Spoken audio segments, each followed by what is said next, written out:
All right, so in this little quick tutorial video, we're going to work on creating a collage. The collage for this particular project has to have a minimum of 6 photos being used with a maximum number of 10 photos being used. You are also going to have to do a couple other things.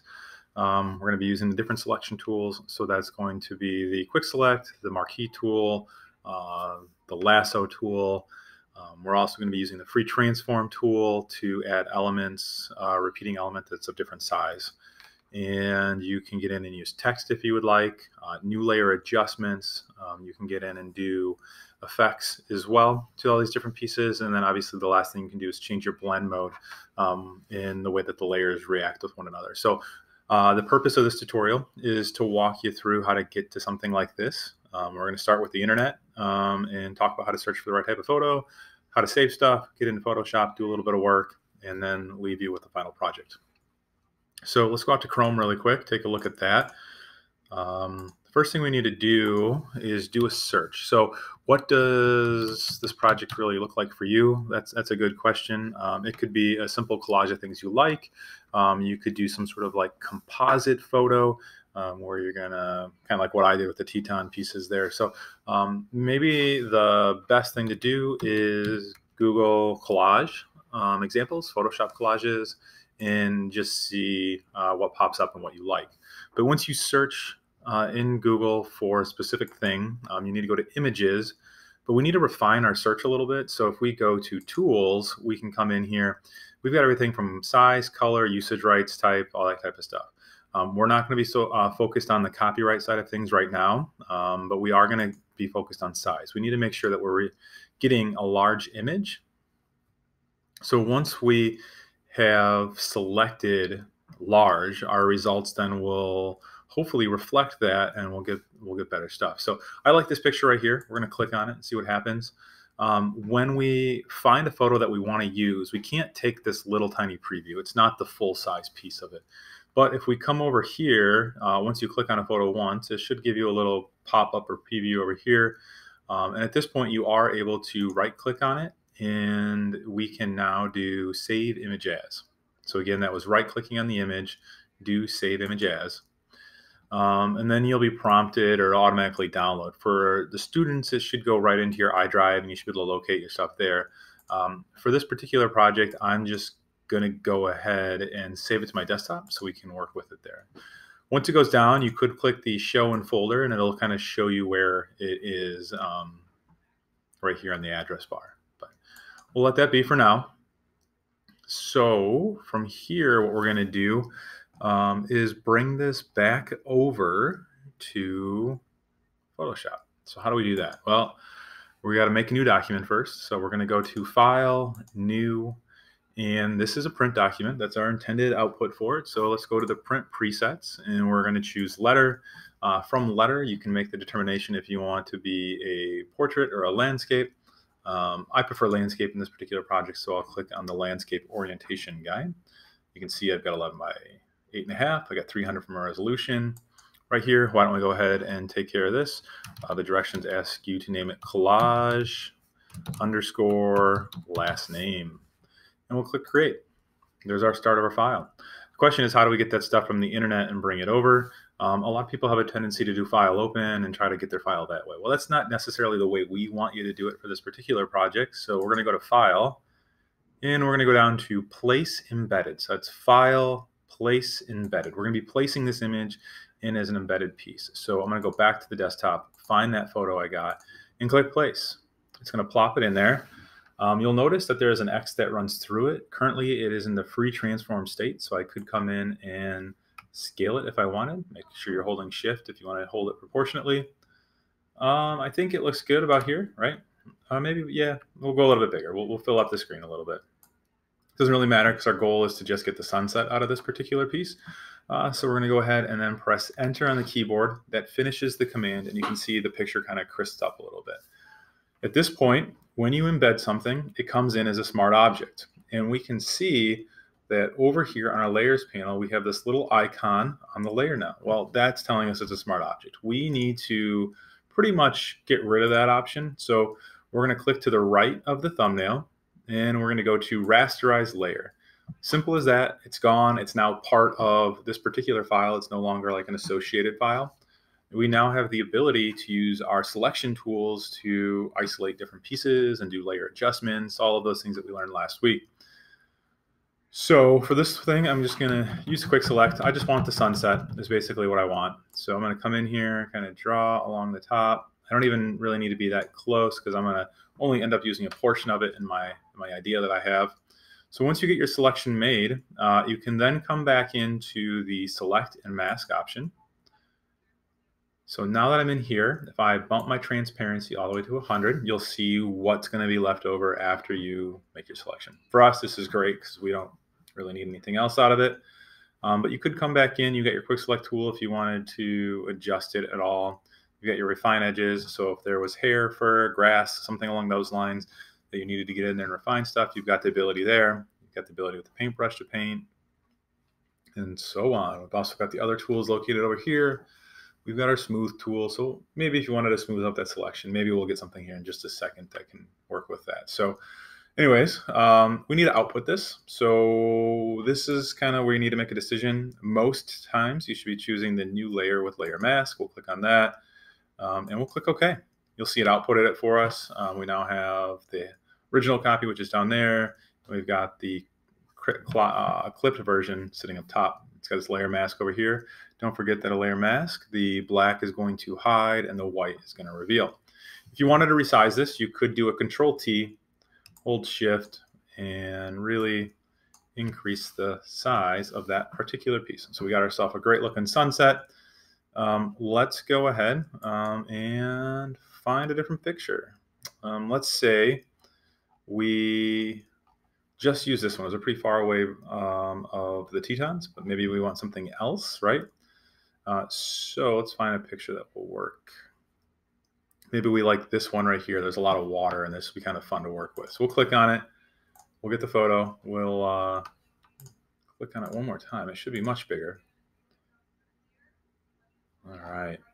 So here's our photo. We're going to right click. We're going to save image as, save it to our save location, which is most likely your iDrive. Come back to your Photoshop document and do a file, place, embed. Oh, there's our photo. We're going to click OK. And we've got our image. Let's hope this gets a little bit cleaner. Otherwise, we need to go find something else. Push enter. That's not a great looking image. It's a little blurry for my liking. So we're going to go back to the Google search real quick and try to find something else. Let's take this one. Copy that. Not copy. Right click, save image as. Then we go back to Photoshop, go File, Place Embedded. And there's our image. Click Place. And there we go. We're getting there. Give it a move around the page if you need to, and enter. So what are we going to do now? Well, maybe we'll get rid of the sky in this particular photo. So first thing we need to do is rasterize our layer. So we click on that. Come in, select the sky. Actually, let's select the other opposite piece of it. Control D to deselect. Let's make sure we get those mountains. Oops, that was a bad selection. It wants to jump up and get inside of the sky there. So we should be a little more careful. Make sure we get all of our pieces. All right, good, got it. Okay, now we can go back to the select and mask feature. Oh, there we go. Look, we're starting to kind of see our piece come through. Smooth out our edges a little bit, add a little contrast so they start to pop a little more. Edge shift it. So there we go, starting to come together. We're going to output this to a new layer mask. Click OK. But the mountains are looking a little flat, right? So let's get back in here and select those pieces again. All right. Let's see what this can do. We're not going to get the water on our selection. We're going to do something else with the water here in just a second. So, yeah, there we go.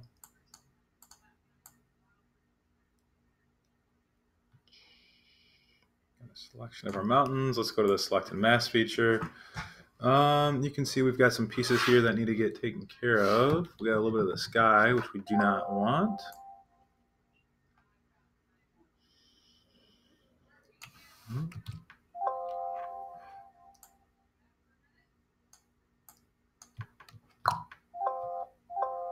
Uh-oh. Does not like that. All right. So being a little stubborn, let's get in here and see what else we can do. We can use a different tool. We can use the paintbrush. And we can hold the Alt key because that's going to remove stuff. And we can simply get in and select those pieces. Cool. We'll click OK. We just want this to be a selection this time. So we got our rough selection being done. But now what we're going to do is do a layer adjustment. So we'll come in. Let's try exposure. Maybe see what now. Let's play with levels. We'll go back to levels here. We'll slide this around. Sure. Gotta open this box up so we can see our sliders. There we go. You see how it's kind of affecting the whole photo, right? No, that's not it. It's doing the whole thing. Let's back this up one more time.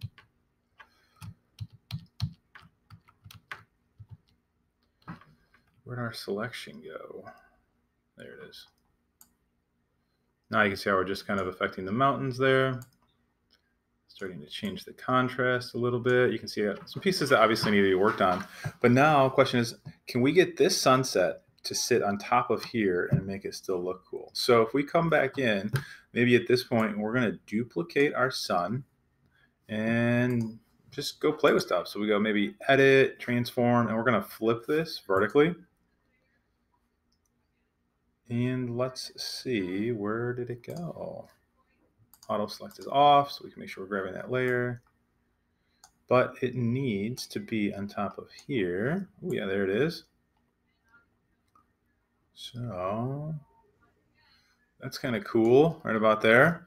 What we need to do is obviously go back in and try to mask some stuff out so that we cut it right on the grass line. We don't need it to go into our trees, right? So at this point, maybe this will be a free lasso type situation where we kind of just roughly bring it along the grass line.